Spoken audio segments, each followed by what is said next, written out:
if you couldn't remember I was coming, then obviously you don't care. So that becomes a big problem. So that kind of leads into, What is John leading into? Okay, so that was John Farquhar, and he's on the Dawg on a Trucking podcast this week, and he's going to tell you what he is leading into and the experience of being a safety insurance guy on the Dawg on a Trucking podcast. Join us.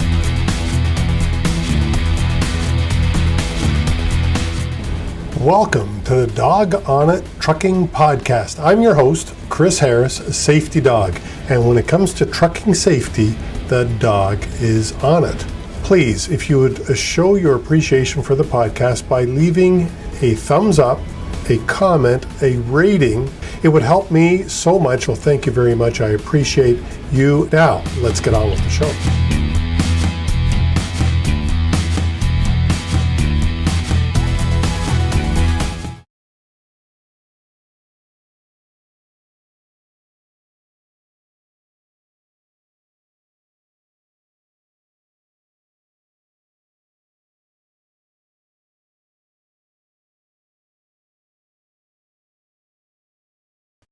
Johnny, welcome to the Dawg on a Trucking podcast. How in the heck are you doing?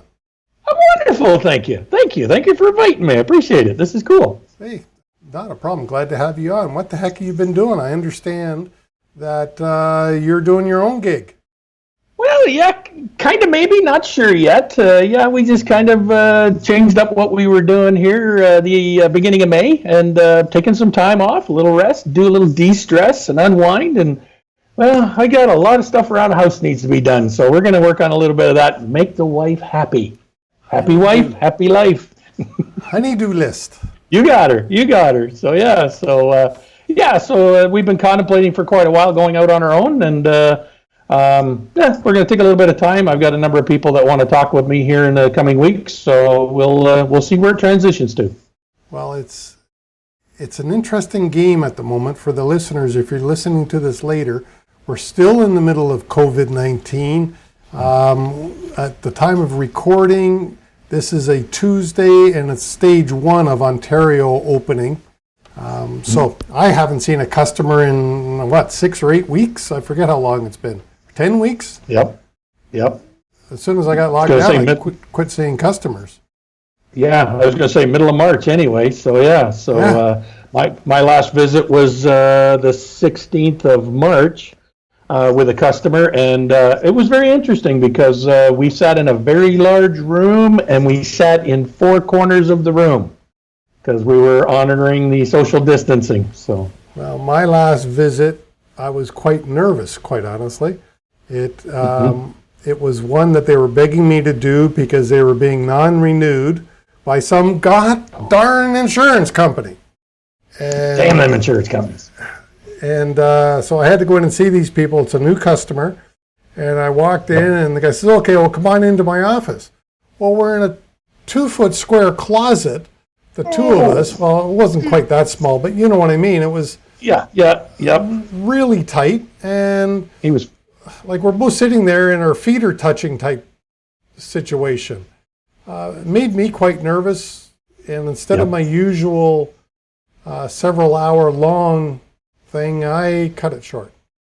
I was going to say, it makes it a little nervous when the guy's in the room close enough to fog up your glasses. Yeah. Well, look, I want to talk to you about safety because, Sure. And I think this is really interesting for our listeners, not to speak badly about any of the insurance companies, but when I was with an insurance company, I always had to ask permission to do an interview like this. And most of the time, I got turned down. I couldn't do them. And I recently asked a safety fellow from another insurance company, and I won't name the name because he said, no, I can't do these shows. They won't let me, that's all fair. I understand that. But you're no longer employed by an insurance company. You have recently left. Yes. So I'm hoping that you're going to drop some bombs that the listeners will go, oh my God. Without me, I mean, and when I say bombs, it's not speaking bad about anybody, but I'm talking about the secrets to impressing the safety guy, the insurance safety guy. You know what I mean? So anyways, what are some of the common errors that Johnny would find or John Farquhar would find? And before we get into that, John, sorry, do you want to say who you were working for, or do you want to just leave that out? Oh, you know what? I'm very proud of who I was working for. I was working for the Guarantee Company of North America. Was a great opportunity. I think a lot of people know me back from my days working at Zurich, and then left there, took a little hiatus, went over to the Guarantee, and where we started something that was phenomenal. Great opportunity that I think anybody would just love to lap up. And then I think a lot of people are aware that in the late 2019, December, as a matter of fact, the Guarantee was purchased by Intact Insurance. So I just recently left that organization. It just wasn't a fit for me is all. That's, you know what, nobody's fault, no one person, just was not a work for me, and just didn't work. And I'd been thinking about for a long time about maybe moving on ever since we caught wind that we were sold. So it was just, you know what, needed something to do. It's interesting because I was with Zurich for 7 years. I've been with Guarantee for 7 years. So I'm thinking there's a 7-year trend. So maybe it's time to get out on my own again for 7 years. See how that goes. They call that the 7-year itch, but I thought they were talking about marriages. Oh, God. Well, there you go. Well, it's kind of like a marriage when you're with the same company for a long time. It is. Well, but either way, it's been an opportunity that I wish on anybody. I've learned so much. I've been able to advance my career, my knowledge, my education. Been great working with both companies, Zurich and the Guarantee. So I can't complain at all. It's been fabulous. People I worked with have been phenomenal. So it's just now time for the next chapter in my book. Well, in some ways, many of the people from Zurich went to the Guarantee, so you didn't even change the people that you were working with, like Angelique. Right, it was a really good fit. Yep, good team, good atmosphere. We just meshed really well. Yeah. So and I've met Angelique, obviously never worked for Angelique, but she seems like a really good person and somebody that I could work for. Great person, yeah. Very knowledgeable, knows her stuff, has some great passion and whatnot. So, yeah, great person. Yeah. So, anyways, tell us about some of the common errors that when you walk in, let me ask you this one. Have you ever had the experience where you walk in and the guy looks at you, the trucking company owner looks at you and goes, "Oh, shoot, was that today, John?" Yes, had a few of those, as a matter of fact. You know, and usually that starts the meeting off well, because it's like, if you couldn't remember I was coming, then obviously you don't care. So that becomes a big problem. So that kind of leads into, you know, my thought process when you said, what are some of the common errors I see? Probably the biggest one that I see is culture. Sorry, what? Just the culture is not right. You know, I kind of look at it as there's two types of cultures. There's that culture where there's profits over safety, and then there's the opposite culture where it's safety over profits. You know, is it negative, positive? Yeah, you call it what you want, bananas, tomatoes, apples, but it is culture.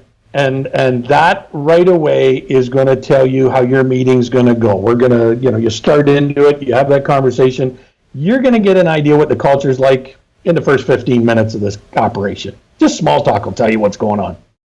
Right. And so when you're in there, what do you see often that, well, what are signs of culture? Well, what are you looking for when you say culture? So first off, right away is, you know, we're talking about, I always like to start off my meetings with a small talk, kind of get a feel for them, share with them a little of my experience, find out what theirs is. You know, it's an opportunity for them to brag about how they're managing their company. It's a great opportunity to tell me what you're good at.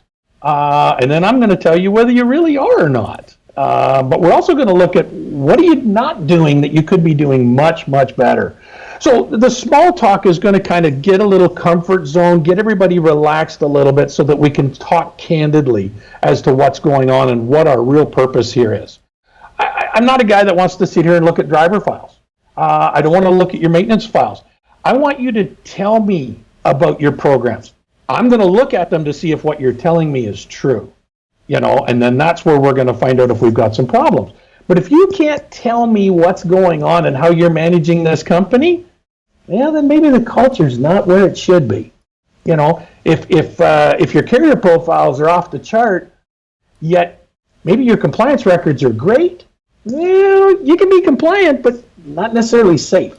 So that starts to tell us about the culture that's going on. More interested in making sure I look good, but I'm actually being good, or am I just lucky? So culture has so much to do with it, but you'd mentioned something else that I wanted to ask you. How important is this interview with the safety person? At Zurich and at the Guarantee, what kind of weight did the safety department not throw around, that's the wrong word, but how about the word influence? What kind of influence does your report have on the underwriting department and therefore on the premiums that the carrier might pay? Yep. So to start off with, the underwriter would not quote an account unless we went out to see it. Simple as that. They wanted to see the report. They wanted to hear how the interaction with the interview went, the meeting, evaluation, survey, assessment, whatever you want to be. I heard you use the word audit in one of your other videos. So yes, you know what? It's all of those rolled into one. But the underwriter wanted to know the underlying. You have a submission. It comes in a number of documents from the underwriter, from the broker. The underwriter's going through that, but it doesn't give a picture of the culture. So it's really key that this evaluation happens, and we called them risk evaluations.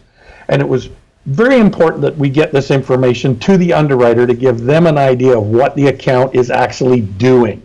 Right. Yeah, they look okay on paper, but how are they really? Many times the underwriter would come with us. So there was a lot of weight that went into the pricing. Our reports at the Guarantee were very much influential with the underwriting side to be able to steer them in the right direction. It didn't give them the number, it helped them to derive to the right number is how that works. So that's going to be at any insurance company. There's going to be a lot of weighting on that evaluation process and that report. In my old days, way back when, it's been 6 years now, I've been gone from Old Republic. Oh, wow, that long? Yeah, but I used to tell my clients that this interview affects your premium by 20%. That, if you looked at $100,000 as a premium, if I wrote a bad report, and if they still wanted to insure the company, then the premium's now going to be at least 110. But if I wrote an extremely favorable report, I could reduce it down to 90. Well, that's a 20-point swing. And, Sure. And so with that said, I saw your video on the hard market, and I agree 100% with what you're doing, but we could actually add to that a little bit more with this current situation. There's a very good chance that if I write a favorable report, you're not going to see a reduction. Not today. But you could see an as-is quote, which means you're not going to see anything. Across the board, most underwriting and insurance companies are at least looking for inflation rates, a couple of percent, 3%, 5%. But my report, that the detail and the nature of what I put in my report can definitely swing it in the negative. And I've seen it swing at 30%, 35%, depending on how bad you really are. So it can hurt. Well, and I know that all the safety departments have enough sway that if they write the report in such a way, the trucking company's not getting a quote. Exactly. There's many times that, I come back and we go, you know what? Yeah, it might look good on paper, but when you get down to see the people, their conversation is more about, I just need insurance. Can you get me signed up? Hurry up. How soon can you get my report in so I can get insurance? I just need insurance.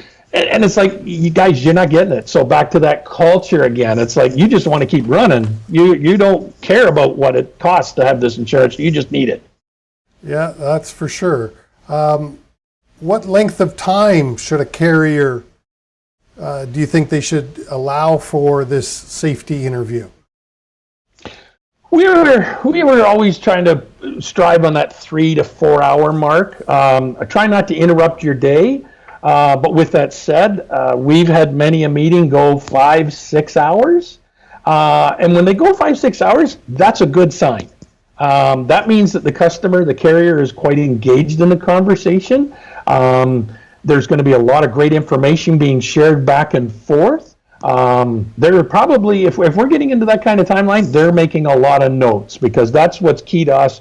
Is if we're giving you a lot of information, you should be taking down a lot of notes, because this is going to help you in the end.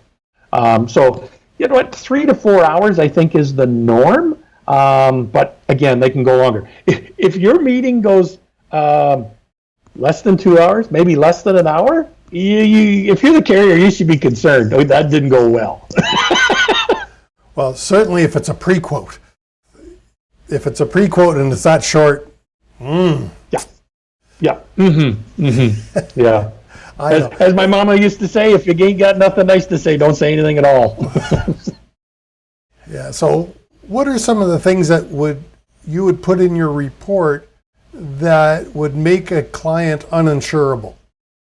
What have you seen in the Uninsurable? past? Yeah, uninsurable. Yeah, no quote. Uninsurable. Okay. Probably something to do with the lack of involvement in the meeting. And I think we've all seen these at one time or another, with regards to, everybody that we know that's in this in the safety risk management side to go out in front of a customer. The person you're conversing with is sitting there busy. He's looking at his phone. I got messages. Hang on a minute here. It's one thing to say, okay, I want you to take care of business because maybe you're the only guy. But if there's somebody running the operations department and you're supposed to focus on me, but you don't want to, that's going to be an indicator right there to go, yeah, there's a strong one. We don't want to insure these guys because they don't want to make the time for us. Somebody that disregards safety, compliance, risk management, driver files are a mess and they don't care. Safety training is awry, they don't care. Driver training out in the field, rig trip, who cares? I got time for that. Who's got time for that? No. Those are things that are right off the bat are going to get written in that report. They're going to go to the underwriter. We're not hiding anything from the underwriter. We want them to know this is what's going on and this is not looking well.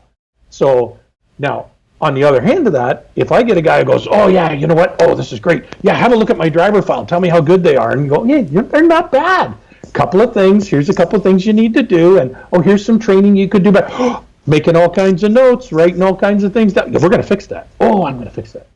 I've actually been with customers that have taken my recommendations to heart right while they were sitting there.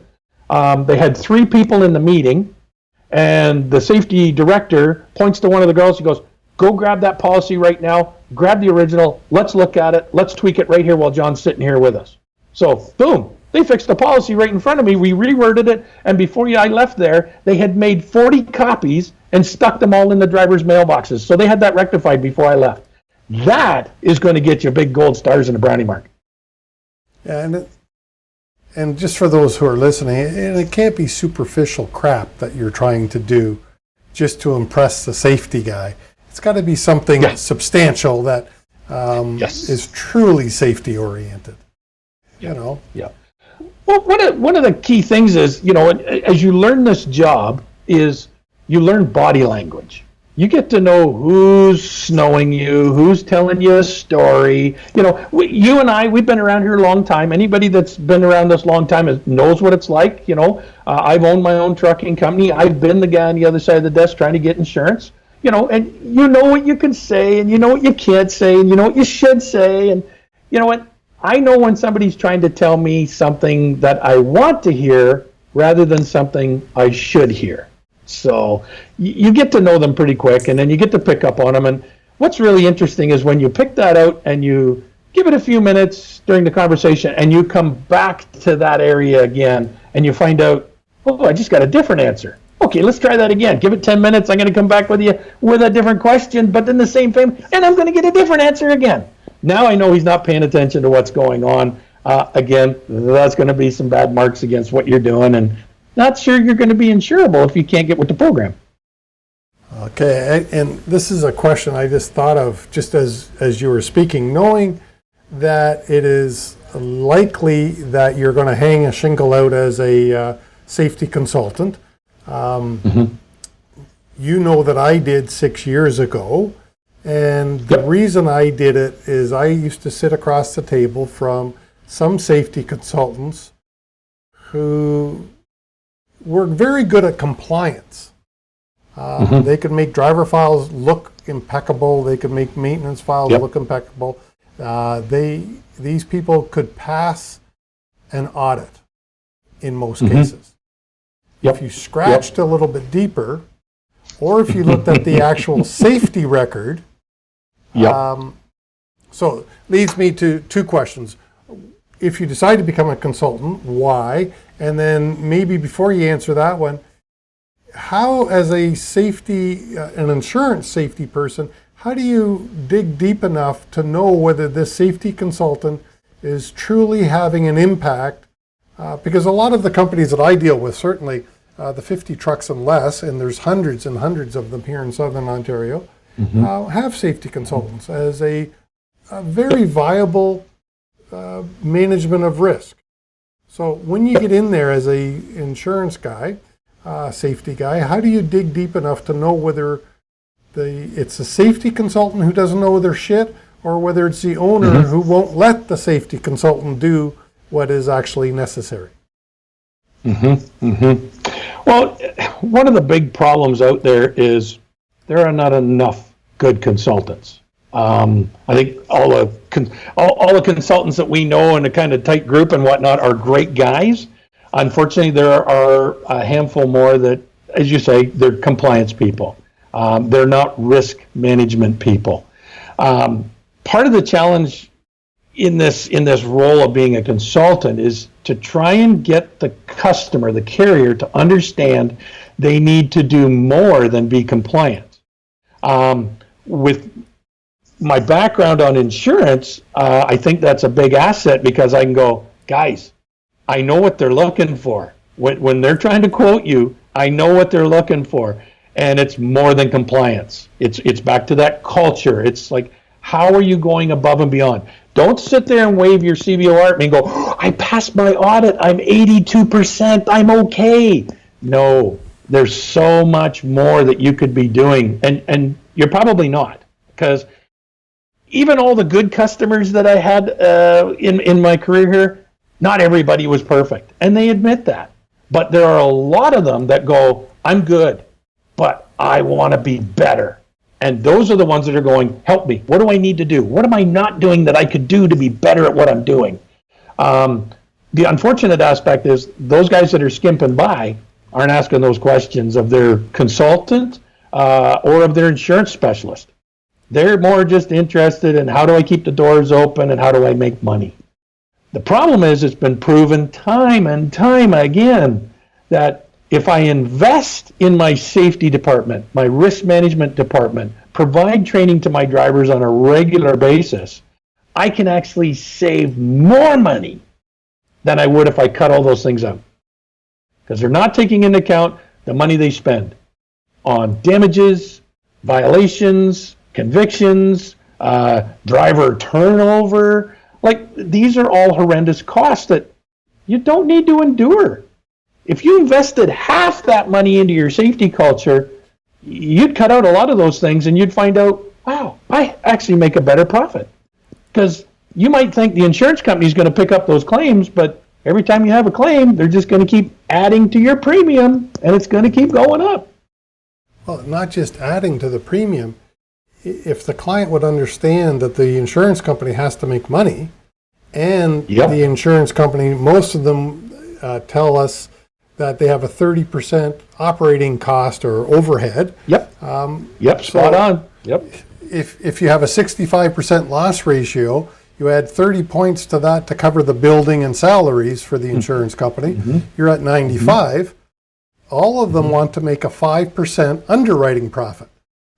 And so if you're above 65% loss ratio, if they renew you right now, they're going to add a lot to it, because they want you well below 65% loss ratio.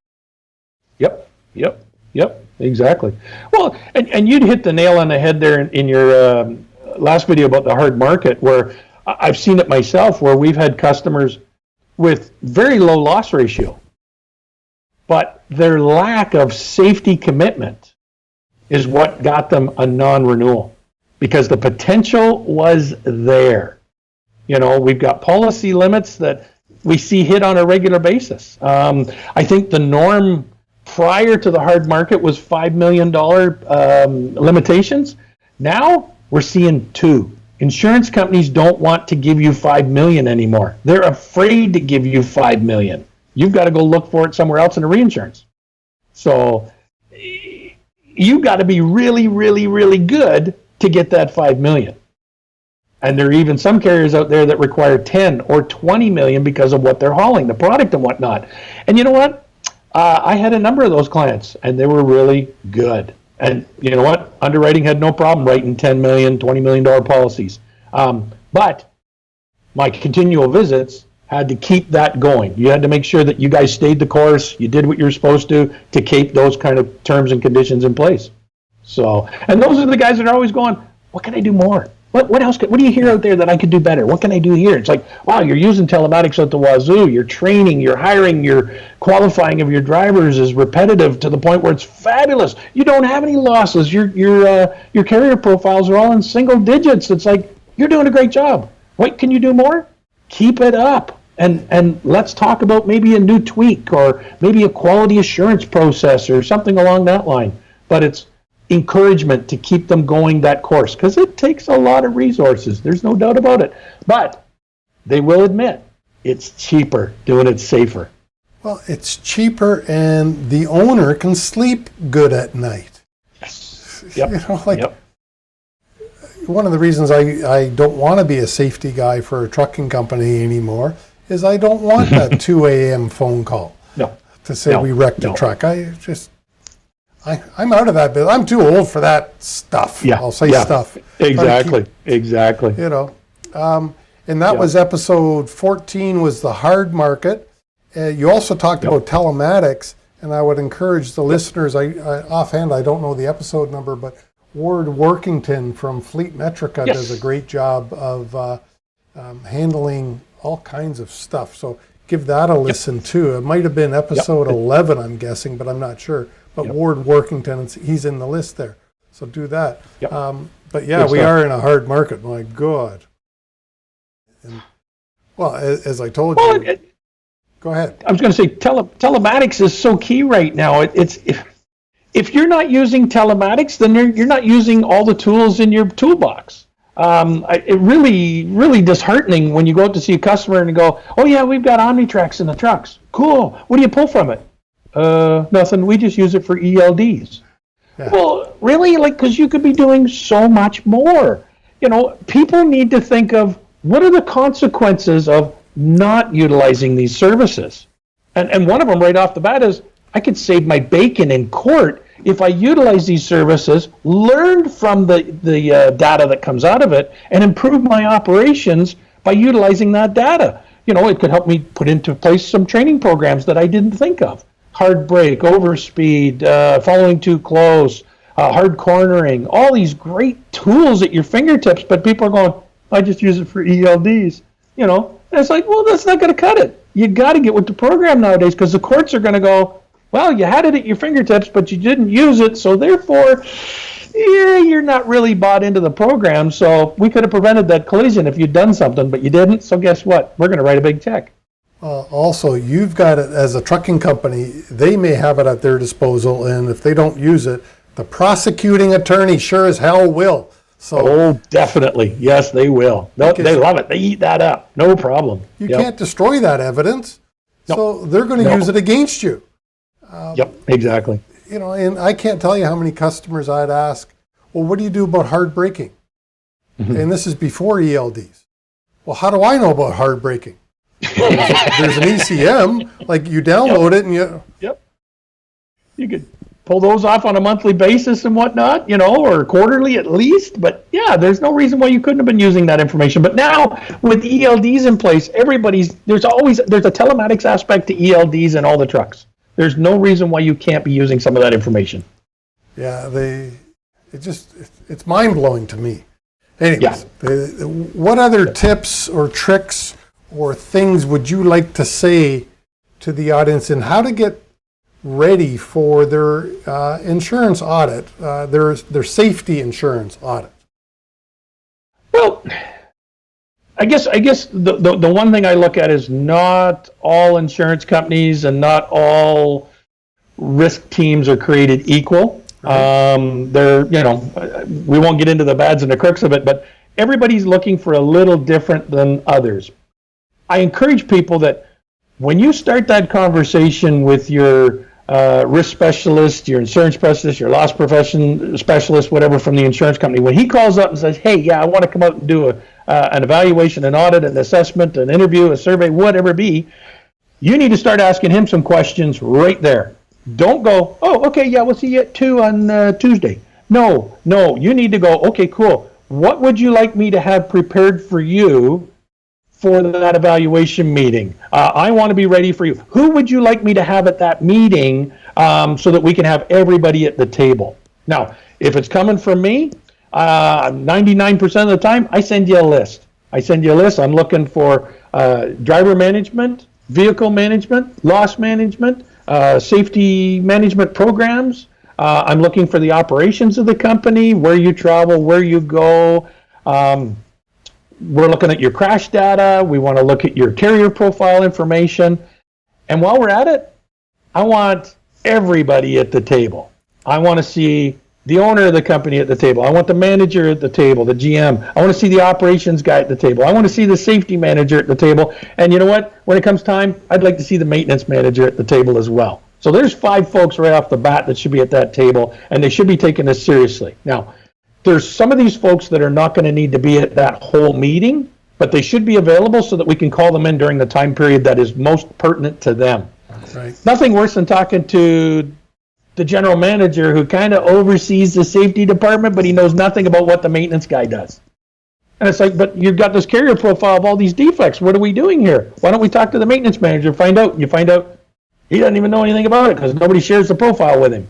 So these are things that all of a sudden come out of the woodwork during the conversation. So if we have all these folks at the table, we can probably enlighten them. If not, they're going to get their eyes open real quick to go, I didn't know that was available. Why isn't anybody sharing that with me? So now we can get a collaboration of teamwork, and on top of that, we get calibration between the team members. So everybody knows, I need to know this now. How do I get this information from you, Mr. Safety Manager? So that's awesome. I think you're right that not enough, certainly maintenance managers, know what the SMS is, know what the CVOR is, know how to read it and identify issues that can be found there. Oh, so and why they don't collaborate? You know, the good companies, and I'll be honest with you, the good companies, they collaborate. You know, they meet regularly. They have a board meeting, and the safety manager comes in, the general manager, the safety manager, the owner of the company, the maintenance manager. You know, all 5 of those guys and more are at that meeting, and they're going, okay, what are we doing? How are we doing it? And when I go to meet with them, they're all there at the meeting. Even if it's just hey, I'm stopping in for a midterm visit, see how life's going. They're all there because they all got questions. They all want to know, hey, we ran into this situation, or what have you heard about this in the industry? We heard this new rule coming out. When is that coming? Do you know any more? You know, I'm supposed to be a resource to them, but I can't be a resource if they're not going to be there to receive the information. Yeah, there's so many of them just don't appreciate what the safety people from the insurance companies can bring. The expertise, and not to know the inner workings of any one company, but I'll share the numbers with Old Republic, and I would think they're similar. 6 years ago when I was there, I used to have 60 to 80 clients that were actually clients, and then I would probably see over, along with them, all the different pre-quotes. So I'd see over 100 different trucking companies in a year. Well, you see 100 different ways. God, you get some good ideas sometimes. Oh, God, yes. Very much so. Very much so. Well, because the concept is when we go in, we're not telling them what they have to do. I'm not there to run your company for you. but I'm trying to give you some information, some tidbits that I learned from this guy over here, which would be really good. Or I've seen this when I ran my own trucking company. Here's something that worked very well for me. But at the same time, if you take what I shared and you go, okay, I didn't follow it to the rule, but I went this direction and I went this far, and wow, this has really turned out awesome. I'm going to go, that's great. Let me pat you on the back. And then while I'm at it, I'm going to take that information and share it with this guy over here because he could use that. That's awesome.